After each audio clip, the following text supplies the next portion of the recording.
بسم اللہ الرحمن الرحیم۔ السلام علیکم ورحمۃ اللہ وبرکاتہ۔ عزیز طلباء و طالبات، میں ہوں آپ کا ٹیچر محمد شاہد، اور میں آپ کو superior learning management system Chamunda campus میں خوش آمدید کہتا ہوں۔ آج ہم پڑھیں گے اسلامیات سال اول دوسرا باب، لیکچر نمبر 8، جس کا عنوان ہے حقوق العباد۔ سب سے پہلے حقوق کی اقسام۔ حقوق کی دو بڑی قسمیں ہیں، حقوق اللہ اور حقوق العباد۔ حقوق اللہ سے مراد اللہ تعالیٰ کے وہ حقوق ہیں جن کا ادا کرنا بندوں پر ضروری ہے، جیسے نماز، روزہ، حج، زکوٰۃ وغیرہ۔ حقوق العباد کا لغوی معنی۔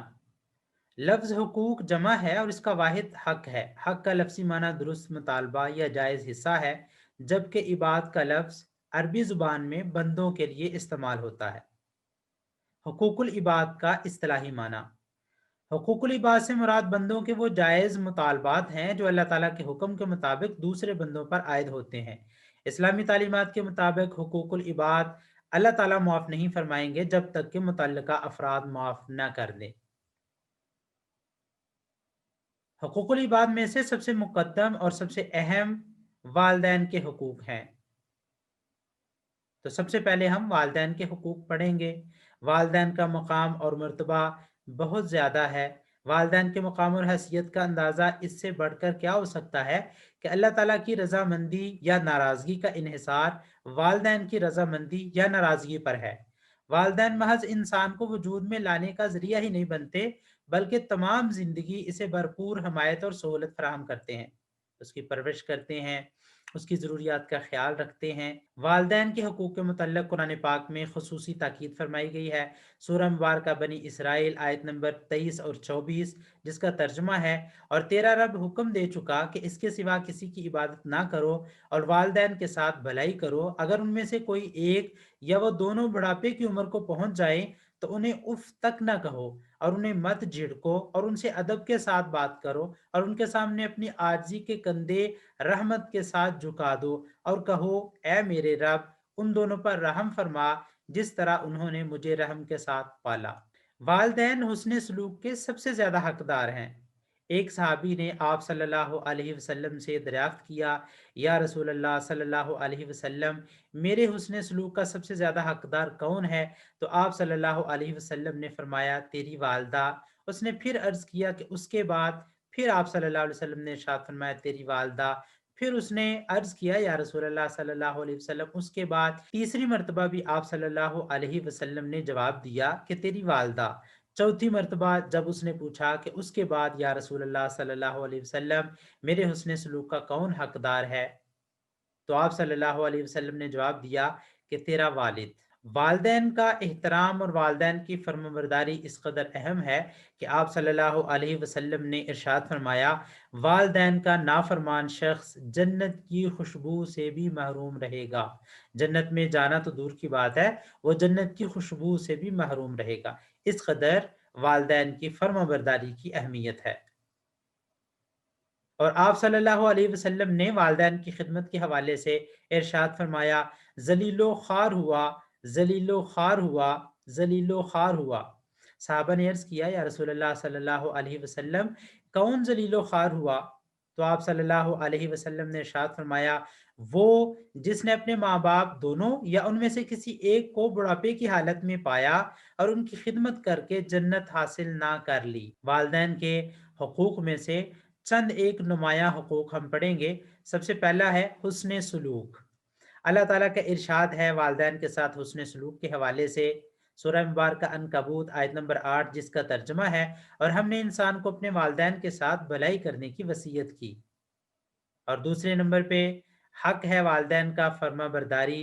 اولاد پر اپنے والدین کا ہر حکم ماننا فرض ہے، سوائے اس کے جو احکام الہی کے خلاف ہو، یعنی اللہ تعالیٰ کے خلاف کوئی حکم نہ ہو، باقی ہر حکم والدین کا ماننا ضروری ہے۔ آپ صلی اللہ علیہ وسلم کا پاک ارشاد ہے، بے شک اللہ تعالیٰ نے تم پر ماؤں کی نافرمانی حرام کر دی ہے۔ اور نمبر 3 حق جو والدین کا ہے، خدمت گزاری۔ والدین کی خوب خدمت کی جائے، اور خدمت اس قدر کی جائے کہ اللہ تعالیٰ راضی ہو جائے، والدین راضی ہو جائیں، اللہ تعالیٰ راضی ہو جائے، اور جنت کا حصول ہو جائے۔ آپ صلی اللہ علیہ وسلم ایک دن منبر پر تشریف لائے، پہلی سیڑھی پر قدم رکھا تو فرمایا آمین، دوسری سیڑھی پر قدم رکھا تو فرمایا آمین، تیسری سیڑھی پر قدم رکھا تو فرمایا آمین۔ صحابہ نے عرض کیا یا رسول اللہ صلی اللہ علیہ وسلم، آپ نے یہ عجیب معاملہ فرمایا کہ آپ نے دعا کرنے والا کوئی نظر نہیں آ رہا اور آپ نے آمین کہا۔ آپ صلی اللہ علیہ وسلم نے ارشاد فرمایا، ابھی ابھی جبریل امین آئے تھے اور انہوں نے آ کر 3 دعائیں کی جس پر میں نے آمین کہا۔ ان میں سے ایک دعا یہ تھی کہ ہلاک اور برباد ہو جائے وہ شخص جس نے اپنی زندگی میں والدین کو پایا، دونوں کو یا دونوں میں سے کسی ایک کو پایا اور ان کی خدمت کر کے جنت حاصل نہیں کر لی، وہ شخص ہلاک ہو جائے۔ تو میں نے کہا آمین۔ آپ صلی اللہ علیہ وسلم کا آمین کہنا، جبریل کا دعا کرنا، تو قبولیت میں کون سا شک رہ جاتا ہے؟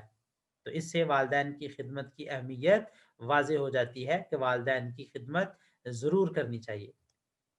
نمبر 4، احسان مندی۔ اللہ تعالیٰ کا ارشاد ہے سورہ مبارکہ لقمان آیت نمبر 14، جس کا ترجمہ ہے کہ میرا شکر ادا کرو اور اپنے والدین کا بھی، یعنی والدین کا شکریہ ادا کرنے کا اللہ نے حکم فرمایا ہے کہ ان کے بے حد احسانات ہیں۔ انہوں نے پرورش کی، انہوں نے پالا، والدہ نے 9 مہینے پیٹ میں اٹھایا اور تکلیف سے گزری، تو ان تمام احسانات کا شکریہ ادا کرنا انسان پر بنتا ہے کہ وہ اپنے والدین کا شکریہ ادا کرے۔ نمبر 5، مالی معاونت۔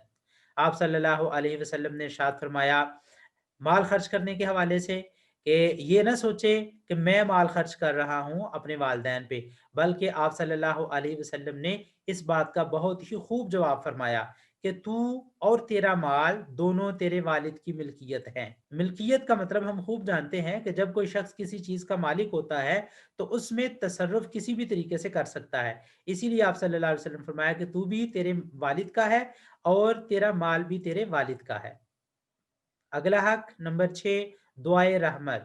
والدین کا اولاد پر یہ بھی حق ہے کہ اولاد اپنے والدین کی زندگی میں ان کے لیے اللہ تعالیٰ سے تندرستی، سلامتی اور رحمت کی دعا مانگتے رہیں تاکہ ان کی آخری عمر اچھی گزرے، ان کی بھلائی اور ان کی خیر کے لیے اللہ تعالیٰ سے مانگتے رہیں۔ اللہ تعالیٰ کا ارشاد ہے سورہ مبارکہ بنی اسرائیل آیت نمبر 24، جس کا ترجمہ ہے اور کہو میرے رب ان دونوں پر رحم فرما جس طرح انہوں نے مجھے میرے بچپن میں رحم سے پالا۔ تو اللہ رب العزت نے خود ہی دعا کا طریقہ سکھلایا، خود ہی حکم فرمایا کہ ان کے لیے دعا کرنی ہے، دعائے رحمت کرنی ہے تاکہ ان کی زندگی میں ان کو آرام پہنچے، سکون پہنچے۔ نمبر 7، ادب و احترام۔ اللہ تعالیٰ کا ارشاد ہے والدین کے ادب و احترام کے حوالے سے کہ والدین کا کس قدر ادب و احترام کرنا ہے۔ سورہ مبارکہ بنی اسرائیل کی آیت نمبر 23 ہے، جس کا ترجمہ ہے پس تم ان دونوں کو اف تک نہ کہو۔ اللہ رب العزت نے کیا الفاظ استعمال فرمائے کہ ادب و احترام کی انتہا بیان فرما دی کہ تم نے ان کو اف تک نہیں کہنا، یعنی تنگ ہو کے آدمی جو ہلکے سے ہلکا جملہ کہہ سکتا ہے اف، اس کو بھی نہیں کہنا، بلکہ بڑا ہی ادب و احترام کے ساتھ ان کے ساتھ پیش آنا ہے۔ نمبر 8، دعائے مغفرت۔ قرآن پاک میں والدین کی بخشش کے لیے یہ دعا سکھلائی گئی ہے جو ہم نماز میں بھی پڑھتے ہیں، ربنا اغفر لی ولوالدی وللمؤمنین یوم یقوم الحساب۔ سورہ مبارکہ ابراہیم ہے، آیت نمبر 41 ہے، جس کا ترجمہ ہے اے ہمارے رب مجھے، میرے والدین اور تمام مومنوں کو اس دن بخش دینا جب حساب قائم ہوگا۔ تو یہ تھے عزیز طلباء و طالبات والدین کے حقوق۔ آج ہم نے حقوق کا معنی، حقوق العباد کا، حقوق اللہ کا معنی پڑھا اور والدین کے چند حقوق پڑھے۔ اللہ تعالیٰ سے دعا ہے کہ اللہ تعالیٰ ہم سب کو والدین کی عزت و احترام، دعائے مغفرت اور ان کی خوب خدمت کر کے جنت کمانے کی توفیق عطا فرمائے۔ آج کے لیے اتنا ہی، اگلے لیکچر کے ساتھ حاضر ہوں گا، تب تک کے لیے اجازت دیجیے۔ اللہ حافظ، السلام علیکم ورحمۃ اللہ وبرکاتہ۔